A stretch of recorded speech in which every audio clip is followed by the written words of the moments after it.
الحمد لله نحمده ونستعينه ونستغفره ونستهديه ونؤمن به ونتوكل عليه ونعوذ بالله من شرور أنفسنا ومن سيئات أعمالنا من يهد الله فهو المهتد ومن يضلل فلن تجد له وليا مرشدا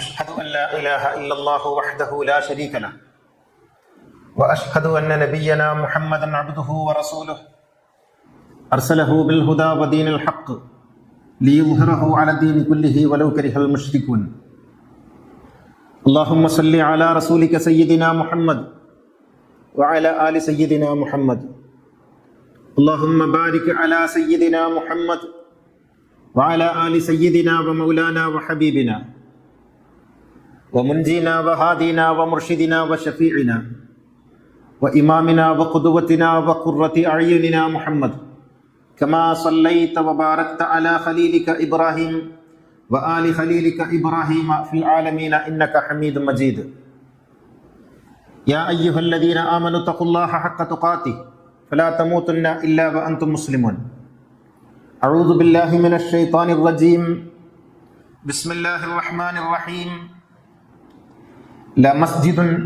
لمسجد أسس على التقوى من أول يوم أحق أن تقوم فيه رجال يحبون أن يتطهروا والله يحب المطهرين.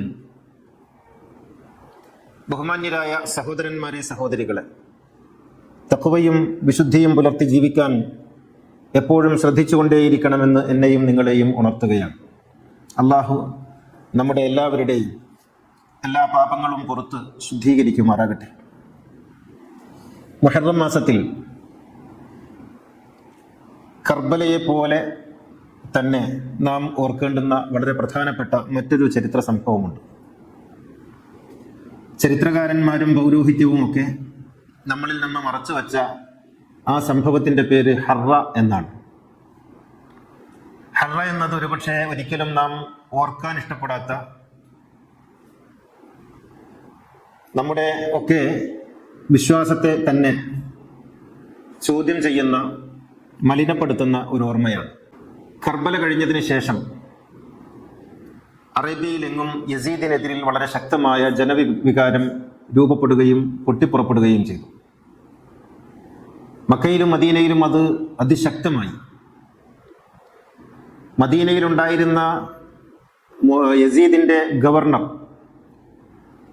Sayyid bin Las എന്നാണ് അയാളുടെ പേര്. അംർ ബിൻ ലാസിന്റെ സഹോദരനാണ്. അദ്ദേഹത്തെ ജനങ്ങൾ ഉപരോധിക്കുകയും വീട്ടുതടങ്കലിലാക്കുകയും ചെയ്തു.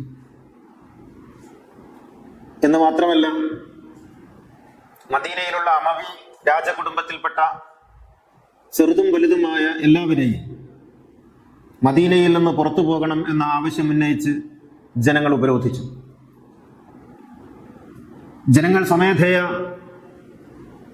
മദീന ഒരു സ്വതന്ത്ര രാഷ്ട്രമാണെന്ന് പ്രഖ്യാപിച്ചു. യസീദുമായിട്ട് ഇനി ഞങ്ങൾക്ക് യാതൊരു ബന്ധവുമില്ല. ഇമാം ഹുസൈനെ കൊന്നുകളഞ്ഞ, പ്രവാചക കുടുംബത്തെ വേട്ടയാടിയ തമ്മാടിയായ യസീദുമായി ഞങ്ങൾക്ക് യാതൊരു ബന്ധവുമില്ല എന്നവർ പറഞ്ഞു. മദീനയിൽ നിന്നൊരു സംഘം ആളുകൾ ഇക്കാര്യം അറിയിക്കുന്നതിന് വേണ്ടി ഡമസ്കസിലേക്ക് പോയി. യസീദിന്റെ മുൻപാകെ പോയി, ഇനി മദീനയിലേക്ക് നിങ്ങൾ വരരുത്. മദീന വിശുദ്ധ ഭൂമിയാണ്. അത് പ്രവാചകന്റെ അന്ത്യവിശ്രമ കേന്ദ്രമാണ്. അത് മഹത്തുക്കളുടെ നാടാണ്. അതുകൊണ്ട് ഇനി മദീനയും നിങ്ങളുമായി ബന്ധമുണ്ടാകരുത് എന്ന് പറയുന്നതിന് വേണ്ടി അബ്ദുല്ലാഹിബ്നു ഹൻദല എന്ന് പറഞ്ഞാൽ നബി സല്ലല്ലാഹു അലൈഹി വസല്ലം ജനാസ കുളിപ്പിച്ച വസീലുൽ മലായിക എന്ന് ചരിത്രത്തിൽ അറിയപ്പെടുന്ന ഹൻദല എന്ന പ്രമുഖ സഹാബിയുടെ മകനാണ് അബ്ദുള്ള. അദ്ദേഹവും പ്രധാനപ്പെട്ട സഹാബികളും താബികളും അടങ്ങുന്ന ഒരു സംഘം ഡമസ്കസിലേക്ക് പോയി യസീദിനെ കണ്ടു. പക്ഷേ യസീദ് അവരെ മദ്യം നൽകിയാണ് സ്വീകരിച്ചത്. പ്രവാചകന്റെ സഹാബികളെ മദ്യം നൽകിയാണ് യസീദ് സ്വീകരിച്ചത്. അങ്ങനെ അവർ തിരിച്ചു വരികയും മദീനക്കാരോട് പറഞ്ഞു, ഞങ്ങൾ അവസാന ഘട്ടം അവൻ നന്നാകുമോ എന്ന് ആലോചിക്കാൻ വേണ്ടി പോയതാണ്. പക്ഷേ നമ്മളെ അവൻ അപമാനിച്ചു, മദ്യം നൽകി ഞങ്ങളെ സ്വീകരിച്ചു. അതുകൊണ്ട് ഇനി യാതൊരു ബന്ധവുമില്ല എന്ന് പറയുകയും അബ്ദുല്ലാഹിബ്നു ഹൻദലയെ ജനങ്ങൾ മദീനയിലെ ഭരണാധികാരിയായി, ഗവർണറായി ബൈഅത്ത് ചെയ്യുകയും ചെയ്തു. ഇതേ സമയത്ത് മക്കയിൽ അബ്ദുല്ലാഹിബിൻ സുബൈർ എന്ന് പറയുന്ന മഹാനായ സഹാബി ഉണ്ടായിരുന്നു. പ്രവാചകന്റെ പ്രിയപ്പെട്ട ശിഷ്യനും ആയിഷ ബീവിയുടെ ജ്യേഷ്ഠത്തിയായ അസ്മാ ബീവിയുടെ മകനുമാണ് അബ്ദുല്ലാഹിബിൻ സുബൈർ. മക്കയിലെ ജനങ്ങൾ അദ്ദേഹത്തെ അവിടെ ഗവർണറാക്കി. മക്കയിലുണ്ടായിരുന്ന യസീദിന്റെ പ്രതിനിധിയെ അവരവിടെ നിന്ന് പുറത്താക്കി. ഇങ്ങനെ നാടുനീളെ പ്രതിഷേധങ്ങളും പ്രകടനങ്ങളും യസീദിനെതിരിൽ ജനരോഷവും വർദ്ധിച്ചു വന്നുകൊണ്ടേയിരുന്നു. പക്ഷേ യസീദ് തൻ്റെ അഹങ്കാരവും വിവരക്കേടും അധാർമികതയും വലുതാക്കുകയായിരുന്നു ചെയ്തത്. അങ്ങനെ ഹിജ്റ 63 വർഷം, അതായത് കർബല 61 നടക്കുന്നത്. ഹിജ്റ 63 വർഷം മുസ്ലിമിനു ഉഖ്ബ എന്ന് പറയുന്ന അതിനിന്യനും ക്രൂരനുമായ ഒരു മനുഷ്യനെ തൻ്റെ സൈന്യാധിപനായി യസീദ് നിശ്ചയിച്ചു. എന്നിട്ട് അയാളോട് പറഞ്ഞു, നമുക്ക് ഉടൻ തന്നെ മദീനയിലേക്ക് പോകണം. അങ്ങനെ 20,000 ആളുകൾ വരുന്ന ഒരു സൈനിക ഗ്രൂപ്പ് രൂപീകരിക്കുകയും മുസ്ലിം ബിൻ ഉഖ്ബയുടെ നേതൃത്വത്തിൽ അവരെ മദീനയിലേക്ക് പറഞ്ഞയക്കുകയും ചെയ്തു. മദീനയിലേക്ക് പറഞ്ഞയക്കുന്ന സമയത്ത് മുസ്ലിം ബിൻ ഉഖ്ബ എന്ന് പറയുന്ന തൻ്റെ സൈനിക മേധാവിയോട് യസീദ് പറഞ്ഞത് ഇങ്ങനെയാണ്: ഖാത്തിലിൻ നാസ്, ജനങ്ങളെ കൊന്നൊടുക്കുക. ഫഇദാ അൽഹർത അലൈഹിം ഫഅബ്ഹിഹാ സലാസൻ, അങ്ങനെ നീ അവരെ കീഴ്പ്പെടുത്തി കഴിഞ്ഞാൽ 3 ദിവസം സൈന്യത്തിന് അനുവദിച്ചു കൊടുക്കുക. ഫമാ ഫിഹാ മിൻ മാലിൻ, അന്നാട്ടിലുള്ള എല്ലാ സ്വത്തും, ഔ റിഖത്തിൻ ഔ നിസാഇൻ ഔ സിലാഹിൻ ഔ തആമിൻ ഫഹുവ ലിൽ ജുന്ദ്, അന്നാട്ടിലുള്ള പണവും അന്നാട്ടിലുള്ള ധാന്യങ്ങളും അന്നാട്ടിലുള്ള സ്ത്രീകളും അന്നാട്ടിലുള്ളതെല്ലാം ആ 3 ദിവസം നമ്മുടെ സൈനികർക്ക് അനുവദിച്ചു കൊടുക്കുക എന്ന് ഉത്തരവിട്ടുകൊണ്ടാണ്, ഓർഡർ കൊടുത്തുകൊണ്ടാണ് യസീദ് മദീനയിലേക്ക്, വിശുദ്ധ മദീനയിലേക്ക് സൈനികരെ അയക്കുന്നത്. ഇന്നും നാം ആരെ കാണാനാണോ മദീനയിലേക്ക് പോകുന്നത്, ഏത് വിശുദ്ധ റൗദയെ ലക്ഷ്യം വെച്ചാണോ പോകുന്നത്, ഏത് പള്ളിയിൽ നിസ്കരിക്കാനാണോ പോകുന്നത്, അതേ മദീനയിലേക്ക് യസീദ് തൻ്റെ 20,000 വരുന്ന സൈനികരെ ലോകം കണ്ട ഏറ്റവും നിഷ്ഠൂരനും ക്രൂരനുമായ ഒരു സൈന്യാധിപന്റെ നേതൃത്വത്തിൽ അയക്കുകയാണ്. എന്നിട്ട് എന്ത് സംഭവിച്ചു? മുസ്ലിം ബിൻ ഉഖ്ബ മദീനയിൽ പ്രവേശിച്ചു. മദീനയിൽ പട്ടാളം മാർച്ച് നടത്തി. എന്നിട്ട് അയാൾ വിളംബരപ്പെടുത്തി, ഉദ്ഖുലൂ ഫി ത്വാഅ അൽ അമീർ യസീദ് ഇബ്നു മുആവിയ, യസീദ് ഇബ്നു മുആവിയയെ അംഗീകരിച്ചുകൊണ്ട് നിങ്ങളെല്ലാവരും എനിക്ക് കത്തെഴുതി ഒപ്പിട്ട് തരണം.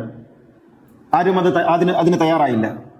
അങ്ങനെ മദീനക്കാർ തങ്ങളുടെ പ്രവിശ്യയുടെ, പട്ടാളം ക്യാമ്പ് ചെയ്യുന്നത് ഹർറ എന്ന് പറയുന്ന സ്ഥലത്താണ്. ആ ഹർറയുടെ ഉള്ളിലായി മദീനയ്ക്ക് ചുറ്റും കിടങ്ങ് കയറാൻ തുടങ്ങി, പട്ടാളക്കാർ ഇങ്ങോട്ട് പ്രവേശിക്കാതിരിക്കാൻ വേണ്ടി. പക്ഷേ അപ്പോഴേക്കും പട്ടാളം ഇരമ്പിയാർത്ത് വന്ന് മദീനയിലെ കണ്ടവരെയൊക്കെ, അത് കുട്ടികളാകട്ടെ വൃദ്ധരാകട്ടെ, കണ്ടവരെയൊക്കെ കൊന്നുകളഞ്ഞു. അവസാനം അവിടെ സംഭവിച്ചത് അബാഹൽ മദീനത്തെ സലാസൻ, 3 ദിവസം നിയമമില്ലാത്ത ദിവസങ്ങളായി മുസ്ലിം ബിൻ ഉഖ്ബ പ്രഖ്യാപിച്ചു.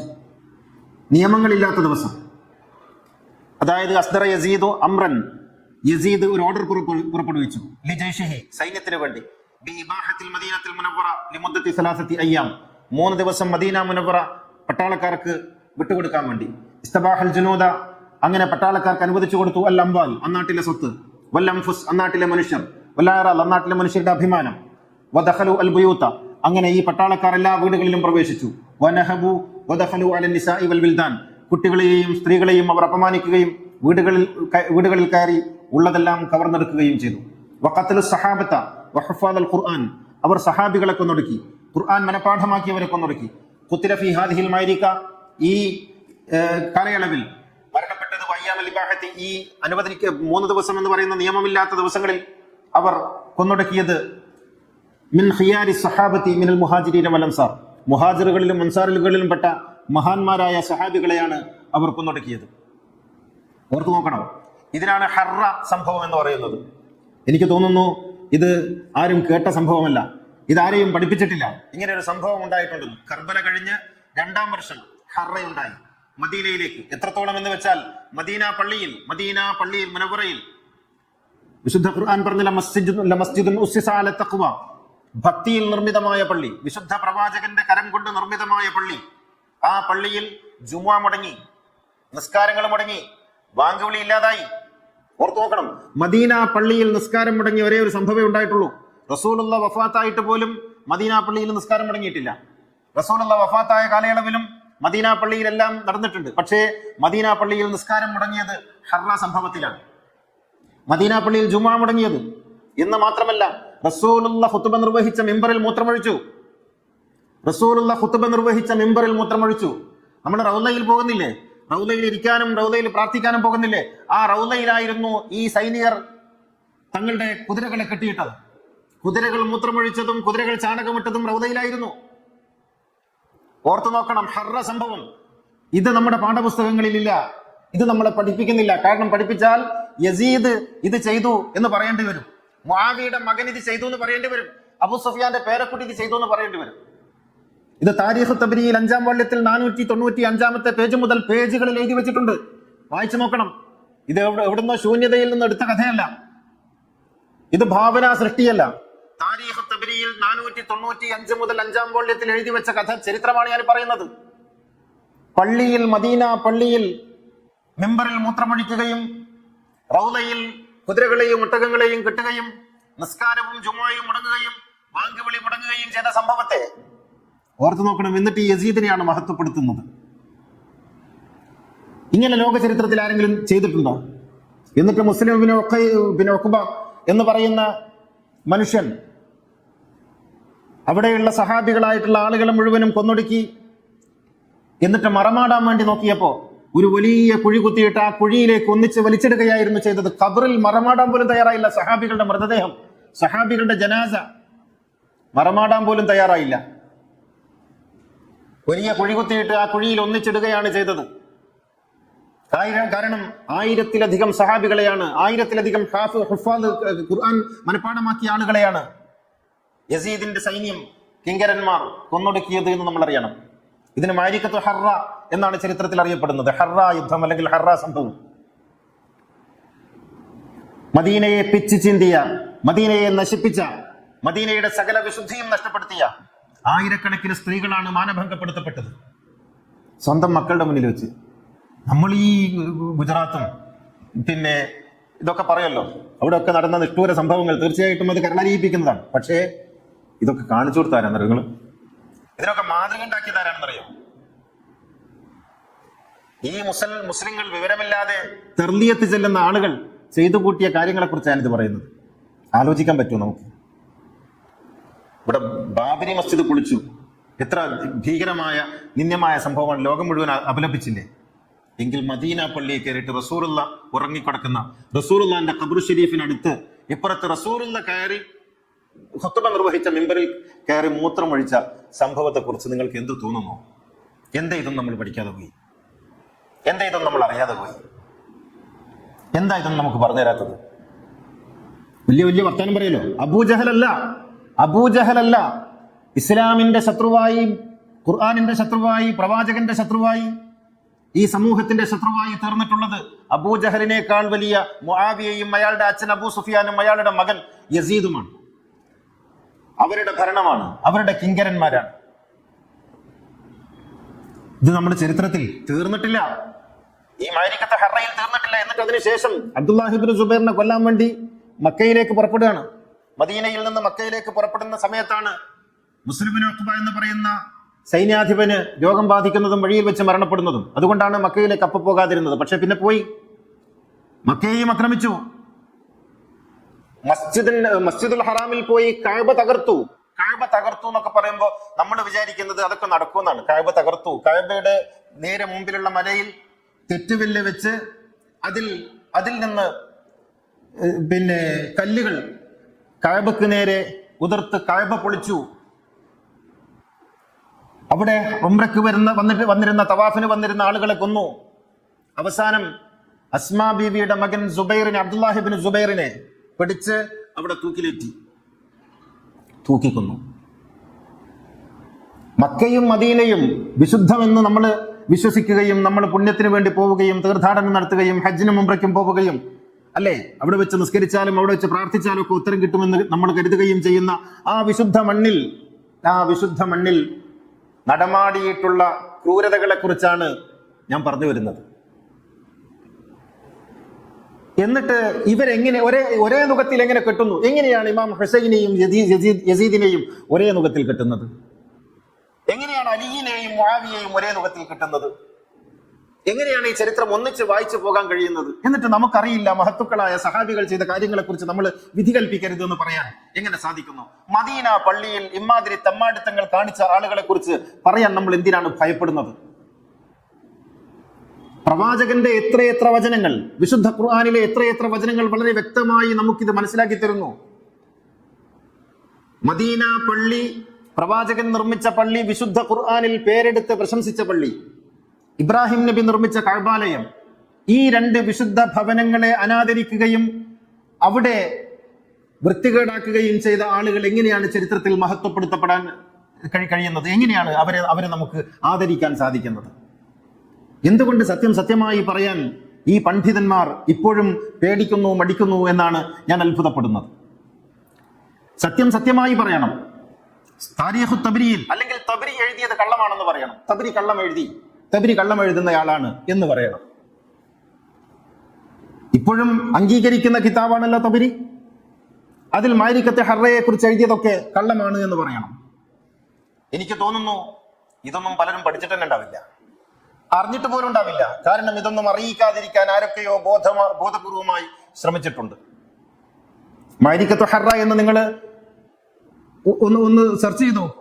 മാരിക്കത്തു ഹർറ എന്താണ്? ഹർറ സംഭവം. ഹർറ എന്ന് പറഞ്ഞാൽ മദീനയുടെ പുറത്തുള്ള, മദീനയിലേക്ക് കയറുന്ന സ്ഥലത്തുള്ള ഖുബാ പോലുള്ള ഒരു പ്രദേശത്തിന്റെ പേരാണ് ഹർറ. അവിടെയാണ് ഇവർ താവളടിച്ചത്, ഈ പട്ടാളക്കാർ. അവിടെ നിന്നാണ് ഈ ഓപ്പറേഷൻ തുടങ്ങിയത്. എന്നിട്ട് മദീന നഗരത്തിലെ ഒരു വീട് പോലുമില്ല സൈനികർ കയറാത്തതായിട്ട്, ഒരു സ്ത്രീ പോലുമില്ല ബലാത്കാരം ചെയ്യപ്പെടാത്തതായിട്ട്. എത്രയോ കാലങ്ങൾ അതിന്റെ നോവും പേറിയാണ് മദീന ജീവിച്ചത്. എത്രയോ കാലം അവിടെയുള്ള കുട്ടികൾ ഒരുതരം മാനസിക വിഭ്രാന്തിയിൽ കഴിഞ്ഞിരുന്നു എന്നാണ് പറയപ്പെടുന്നത്. അവർക്ക് പുറത്തു പോകാനോ അവിടേക്ക് ആരെങ്കിലും വരുന്നതോ അവർക്ക് ഭയമായിരുന്നു. ജനങ്ങളെ കാണുന്നത് പേടിയായിരുന്നു. പല കുട്ടികളും മരിക്കുന്നത് വരെ ജനങ്ങളെ കാണാൻ ഭയമായിരുന്നു എന്ന് ചരിത്രം എഴുതി വെക്കുന്നു. അത്രമേൽ ഭീകരമായ അഴിഞ്ഞാട്ടമായിരുന്നു സൈനികർ അവിടെ നടത്തിയിരുന്നത്. ഈ മാരിക്കത്തു ഹർറ മുഹറമിലാണ് സംഭവിച്ചത്. ഹിജ്റ 63 മുഹറം മാസത്തിൽ, കർബലയുടെ അതേ കാലയളവിൽ. ഈ ചരിത്രങ്ങൾ അറിയുമ്പോഴാണ് ഇസ്ലാം എന്താണെന്ന് നമുക്ക് മനസ്സിലാക്കാൻ കഴിയുക. എവിടെ വെച്ചാണ് ഇസ്ലാം നമുക്ക് നഷ്ടപ്പെട്ടതെന്ന് നാം തിരിച്ചറിയേണ്ടത്. ആരെയാണ് നാം മഹത്വപ്പെടുത്തുന്നത്, ആരെയാണ് നാം പുകഴ്ത്തുന്നത്, ആരെയാണ് നാം ഇകഴ്ത്തേണ്ടത് എന്നൊക്കെ നമുക്ക് മനസ്സിലാക്കാൻ സാധിക്കുക അപ്പോഴാണ്. അള്ളാഹു അനുഗ്രഹിക്കുമാറാകട്ടെ. അഖൂലു ഖൗലി ഹാദാ വഅസ്തഗ്ഫിറുല്ലാഹ അല്ലദീ ലി വലക്കും വഅസ്തഗ്ഫിഹി അന്നി വഅൻകും വഅൻ ജമീഇൽ മുസ്ലിമീന വൽ മുഅ്മിനീന അജ്മഈൻ ഫസ്തഗ്ഫിറുഹു ഇന്നഹു ഹുവൽ ഗഫൂറുർ റഹീം. അൽഹംദുലില്ലാഹി അല്ലദീ ഹദാനാ ലിഹാദാ വമാ കുന്നാ ലിനഹ്തദിയ ലൗലാ അൻ ഹദാനല്ലാഹ്. അസ്സലാത്തു വസ്സലാമു അലാ സയ്യിദിനാ മുഹമ്മദിൻ സയ്യിദുൽ കൗനൈൻ മഹ്ബൂബി റബ്ബിൽ മശ്രിഖൈൻ വൽ മഗ്രിബൈൻ ഖാതമിൽ അംബിയാഇ സയ്യിദുൽ മുർസലീൻ മുറാദിൽ മുസ്തഖീൻ മഹ്ബൂബിൽ ആശിഖീൻ ജദ്ദിൽ ഹസനി വൽ ഹുസൈൻ സാഹിബിൽ ഹറമൈൻ വബ്നിൽ ദബീഹൈൻ സയ്യിദിനാ മുഹമ്മദ് ഇബ്നു അബ്ദുല്ലാഹി ഇബ്നു അബ്ദുൽ മുത്തലിബ് സല്ലല്ലാഹു അലൈഹി വഅലാ ആലിഹി വസഹ്ബിഹി الذين جاهدوا بأموالهم في سبيل الله وباعوا نفوسهم بدين الهدى رضي الله عنهم ورضوا عنه ذلك لمن خشي ربه إن الله وملائكته يصلون على النبي يا أيها الذين آمنوا صلوا عليه وسلموا تسليما. സഹോദരികളെ, തഖ്വയുള്ളവരായിരിക്കണമെന്ന് ഒന്നുകൂടി ഉണർത്തുകയാണ്. ഇക്കഴിഞ്ഞ 1-2 ദിവസങ്ങളിലായി നമ്മുടെ സോഷ്യൽ മീഡിയയിൽ ഒരു മദ്രസ അധ്യാപകന്റെ ആത്മഹത്യയുമായി ബന്ധപ്പെട്ട ചില വീഡിയോകളും വോയിസുകളൊക്കെ പ്രചരിച്ചുകൊണ്ടിരിക്കുന്നു. ആത്മഹത്യ ഒന്നിനും പരിഹാരമല്ലെന്നും ആത്മഹത്യ ചെയ്യാൻ മനുഷ്യർക്ക് അധികാരമില്ലെന്നും ആത്മഹത്യ ചെയ്യുന്നത് യഥാർത്ഥത്തിൽ തന്നെ കാത്തു നിൽക്കുന്ന കുടുംബത്തോടുള്ള കടുത്ത അപരാധമാണെന്ന് എന്നുമൊക്കെ ഓർത്തുകൊണ്ടും ഓർമ്മിപ്പിച്ചുകൊണ്ടും തന്നെ ഞാൻ പറയട്ടെ, ഒരു മനുഷ്യനും മരിക്കാൻ ആഗ്രഹിക്കുന്നില്ല. ജീവിക്കാൻ വേണ്ടിയാണ് എല്ലാവരും കഷ്ടപ്പെടുന്നത്. ഏതൊരു ഘട്ടത്തിൽ ജീവിതം വലിയ ചോദ്യചിഹ്നമാകുമ്പോഴാണ് ചിലരൊക്കെ മരണത്തിൻ്റെ വഴി തിരഞ്ഞെടുക്കുന്നത്. ബോധപൂർവമോ അല്ലാതെയോ ഏതൊരു നിമിഷം മനുഷ്യൻ ദുർബലനായി പോവുകയാണ്. മരിച്ചാൽ എന്താ ഒരു നിമിഷമെങ്കിലും തോന്നാത്ത ആരും ഉണ്ടാവില്ല ദുനിയാവിൽ എന്നാണ് പറയപ്പെടുന്നത്. അങ്ങനെ മരിച്ച ആളുകളുടെ പുറകെ നടന്നിട്ട് അയാൾ ചെയ്തത് തെറ്റാണ്, ഹറാമാണ്, മോശമാണ്, നരകത്തിലാണ് എന്ന് ഹദീസും പിടിച്ചുകൊണ്ട് ഈ മുസ്ലിയാക്കന്മാർ തന്നെ നടക്കുന്നത് കാണുമ്പോൾ വെറുപ്പ് തോന്നാണ്. മരിച്ച മനുഷ്യനെങ്കിലും വെറുതെ വിട്ടൂടെ? അയാളുടെ പിന്നാലെ നടന്ന അദ്ദേഹത്തിന്റെ കുടുംബത്തിന്റെ അവസ്ഥ എന്തായിരിക്കും? ഈ കൊടിയത്തൂർക്കാരനാണ് അദ്ദേഹം. ആ കുടുംബത്തിന്റെ മാനസികാവസ്ഥ ആലോചിക്കട്ടെ. എന്നിട്ട് നരകത്തിലാണോ സ്വർഗത്തിലാണോ എന്ന് വിധിയും പറഞ്ഞ് മൈക്കും പിടിച്ചുകൊണ്ട് നടന്നിട്ട് എന്താണ് ഈ കൂട്ടരുടെ ഒക്കെ മാനസികാവസ്ഥ എന്ന് മനസ്സിലാവുന്നില്ല. ആരാണ് നിങ്ങൾ വിധിക്കാൻ? ആ മനുഷ്യന്റെ അവസ്ഥയെക്കുറിച്ച് അറിയാവോ? അതോടൊപ്പം എനിക്ക് പറയാനുള്ളത്, ഈ ഉസ്താദുമാരെന്ന് പറയുന്ന മുസ്ലിയാക്കന്മാരെന്ന് പറയുന്ന മദ്രസാധ്യാപകരുണ്ടല്ലോ, അവരിൽ 90% മിണ്ടാപ്രാണികളാണ്. അവർക്ക് വോയിസ് ഇല്ല. 7,000, 8,000, 10,000 രൂപയ്ക്ക് ശമ്പളത്തിന് ജോലി ചെയ്യുന്ന പാവങ്ങൾ. ചുളിയാത്ത വസ്ത്രം ധരിക്കണം, ചുളിഞ്ഞാൽ കമ്മിറ്റി പിരിച്ചുവിടും. എപ്പോഴും ചിരിച്ച മുഖവുമായി നിൽക്കണം, ചിരിച്ചില്ലെങ്കിൽ കമ്മിറ്റി പിരിച്ചുവിടും. എപ്പോഴും വെളിപ്പുറത്തുണ്ടാകണം, വിളിക്കുമ്പോൾ ഫോൺ എടുത്തിട്ടില്ലെങ്കിൽ കമ്മിറ്റി പിരിച്ചുവിടും. 8,000 രൂപയ്ക്ക് പളപളപ്പിൽ ജീവിക്കുന്ന ഏതാനും മുസ്ലിയാക്കന്മാരെ വെച്ചിട്ട് സാധാരണക്കാരായ മുസ്ലിയാക്കന്മാരെ അളക്കരുത്. നിവൃത്തി കൂടുകൊണ്ട് വേറെ ജോലിയൊന്നും അറിയില്ല അവർക്ക്, വേറെ ജോലി ചെയ്യാനും പറ്റില്ല. അങ്ങനെ ജോലി ചെയ്ത് എന്നിട്ട് ഏറ്റവും കുറഞ്ഞ ശമ്പളത്തിന് നിൽക്കാൻ ആരുണ്ടെന്ന് നോക്കിയിട്ടാണ് കമ്മിറ്റിക്കാരെ നിശ്ചയിക്കുക. കോടികൾ ചെലവഴിച്ചിട്ടും മിനാരങ്ങൾ ഉണ്ടാക്കും. പള്ളി വലിയ കൊട്ടാരം പോലെയാക്കും. മദ്രസയിൽ കുട്ടികളെ പഠിപ്പിക്കുന്ന ഉസ്താദ് എന്ത് പഠിപ്പിക്കുന്നു എന്നുള്ള വിഷയം വേറെ. ആ വിയോജിപ്പുകളൊക്കെ വെച്ചുകൊണ്ട് തന്നെ ഈ മദ്രസയിൽ കുട്ടികളെ പഠിപ്പിക്കുന്ന ഉസ്താദുമാർക്ക് ശമ്പളം കൊടുക്കാൻ അപ്പോ എല്ലാ ഫിലോസഫിയും ഇങ്ങോട്ട് വരും. ഇത് ദീനല്ലേ, ഇത് കൂലി കിട്ടൂലേ, സ്വർഗത്തിൽ പോകണ്ടേ ഉസ്താദെ എന്നൊക്കെ ചോദിച്ചിട്ട് അവർക്ക് വേണ്ടി ശബ്ദിക്കാൻ ആരുമില്ല. ഇത് വേറെ ഏതെങ്കിലും ഒരു മേഖലയിലുള്ള ഒരു തൊഴിലാളിയാണ് ആത്മഹത്യ ചെയ്തിരുന്നതെങ്കിൽ ഇവിടെയുള്ള എല്ലാ തൊഴിലാളി സംഘടനകളും തെരുവിലിറങ്ങൂലേ? ഈ മൊയ്ലാന്മാർക്ക് വേണ്ടി ശബ്ദിക്കാൻ ആരുമില്ല. അയാളൊരു വീഡിയോ പുറത്തുവിട്ടിട്ടുണ്ട്. മാനസിക പീഡനം സഹിക്കവയ്യാഞ്ഞിട്ടാണ് കേസെടുത്തു. ഈ കേസൊക്കെ അങ്ങ് തേഞ്ഞു മാഞ്ഞു പോകും. ആ കുടുംബം അനാഥമായി, ആ മക്കൾ അനാഥമായി. ആരും ശ്രദ്ധിക്കാനില്ലാത്തൊരു വിഭാഗത്തിന്റെ പേരാണ് മദ്രസ മാലിന്യങ്ങൾ എന്ന് പറയുന്നത്. മദ്രസയിൽ പഠിപ്പിക്കുന്ന കാര്യങ്ങളൊന്നും അത്ര ശുഭകരമല്ല എന്ന് ഓർത്തുകൊണ്ട് തന്നെ ഞാൻ പറയുന്നു, ആ അവർ മനുഷ്യരാണെന്ന് ഓർക്കണം. അവർക്ക് ആവശ്യങ്ങളുണ്ടെന്ന് ഓർക്കണം. 1 കിലോ മത്തി വാങ്ങിയാൽ തീർന്നു പോകുന്ന ശമ്പളമാണ് അവർക്ക് കിട്ടുന്നത്. ആരാന്റെ വീട്ടിൽ പോയി നേരത്തോട് നേരം കാത്തിരുന്ന് ഭക്ഷണം കഴിച്ച് മാനാഭിമാന ബോധമില്ലാതെ നടക്കുന്ന ഈ മനുഷ്യരുണ്ടല്ലോ, എന്നിട്ട് മരിച്ചു കഴിഞ്ഞതിന് ശേഷം സ്വർഗത്തിലാണോ നരകത്തിലാണോ എന്ന് അന്വേഷിക്കാൻ വേണ്ടിയിട്ട് കുറെ മനുഷ്യന്മാർ ഇറങ്ങിയിരിക്കുന്നു. ഇത് ഓർക്കേണ്ടതാണ്. അപ്പോഴും നമുക്ക് പറയാം, ഈ 8,000, 7,000 രൂപ ശമ്പളം വാങ്ങിയിട്ട് എങ്ങനെയൊക്കെയോ ജീവിച്ചു പോകുന്ന ആ കൂട്ടർ ആത്മഹത്യ ചെയ്യുന്നില്ല. ആത്മഹത്യ ഇതുപോലെ എപ്പോഴെങ്കിലും കേൾക്കുന്ന ഒരുപക്ഷെ ജീവിതത്തിൽ ഒരു പ്രാവശ്യമൊക്കെ കേൾക്കേണ്ടി വരുന്ന ഒരു സംഭവമാണ് ഒരു ഉസ്താദിന്റെ ആത്മഹത്യ എന്ന് പറയുന്നത്.